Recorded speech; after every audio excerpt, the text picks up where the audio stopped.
friends, welcome back to our channel. இன்னைக்கு நம்ம என்ன ரெசிபி பார்க்க போறோம்னு பாத்தீங்கன்னா குல்ஃபி தான் பார்க்க போறோம். இந்த குல்ஃபியை வந்து நான் கண்டென்ஸ் மில்க் எல்லாம் செஞ்சிருக்கேன். இத நான் எப்படி செஞ்சேன்றதை வாங்க இன்னைக்கு வீடியோக்குள்ள போய் பார்க்கலாம். குல்ஃபி செய்யறதுக்கு இந்த மாதிரி ஒரு ஜார்ல நான் ஒரு 1/4 கப் அளவுக்கு முந்திரி ஆட் பண்ணிக்கிறேன். 1/4 கப் அளவுக்கு பாதாம் வந்து ஆட் பண்ணிக்கிறேன். அதுக்கு அப்புறமா ஒரு 7 ஏலக்காய் வந்து ஆட் பண்ணிக்கிறேன். இதெல்லாம் சேர்த்து அரைச்சு எடுத்துடலாம். இதெல்லாம் இந்த மாதிரி ஃபைன் பவுடரா வந்து நம்ம அரைச்சு எடுத்தாச்சு.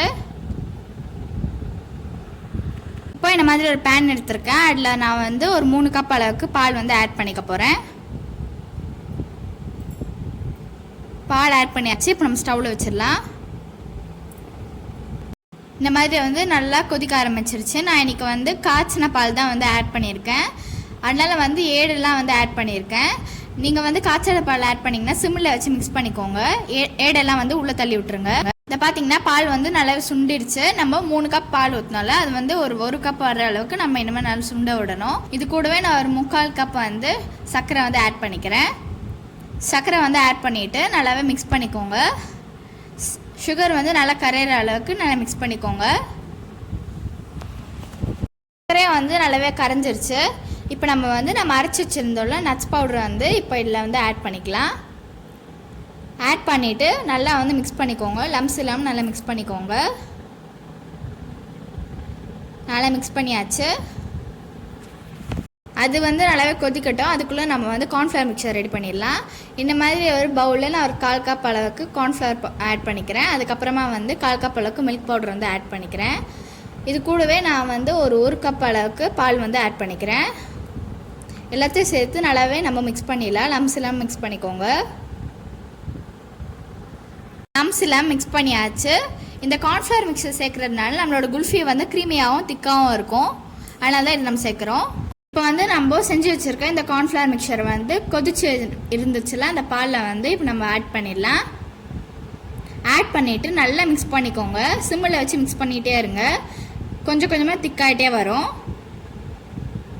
இதை பார்த்தீங்கன்னா திக்காயிடுச்சு. இந்த அளவுக்கு தான் திக்கில் இருக்கணும். ஓவராக திக்காயிடக்கூடாது. இப்போ நம்ம வந்து ஸ்டவ் ஆஃப் பண்ணிவிட்டு இதை வந்து கம்ப்ளீட்டாக ஆற விட்டுடலாம். அதுதான் நல்லா கம்ப்ளீட்டாக ஆறிடுச்சு. நான் வந்து இன்றைக்கி எந்த மோல்டுமே யூஸ் பண்ண போகிறதில்ல. இந்த மாதிரி டம்ளர் தான் வந்து யூஸ் பண்ண போகிறேன். அதே மாதிரி சில்வர் ஃபாயிலும் வந்து நான் இன்றைக்கி யூஸ் பண்ண போகிறதில்ல. இந்த மாதிரி டம்ளரில் வந்து நம்ம செஞ்சு வச்சுருக்கேன் இந்த குல்ஃபி மிக்சர் வந்து ஆட் பண்ணிடுறேன்.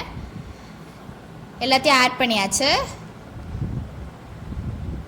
இப்போ வந்து நான் இது எல்லாத்துலேயுமே வந்து ஐஸ்கிரீம் ஸ்டிக் வந்து இன்சர்ட் பண்ணிக்க போகிறேன். இன்சர்ட் பண்ணியாச்சு. 8 hours ஃப்ரீசரில் இருக்கட்டும். 8 hours ஆகிடுச்சு. நம்மளோட குல்ஃபி வந்து ரெடி ஆகிடுச்சு.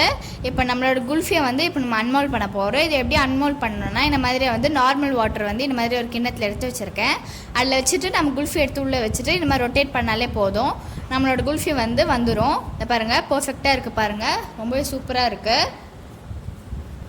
அவன் தான் நம்மளோட பர்ஃபெக்டான குல்ஃபி வந்து நம்ம ரெடி பண்ணிட்டோம். இது ரொம்ப டேஸ்டியாக இருந்துச்சு. செம க்ரீமியாக இருந்துச்சு. எனக்கு ரொம்பவே பிடிச்சிருந்தது. சூப்பராக இருந்துச்சு. இதுக்கு மேலே வந்து கார்னிஷிங்க்கு நான் கொஞ்சமாக வந்து பாதாம் ஆட் பண்ணிக்க போகிறேன்.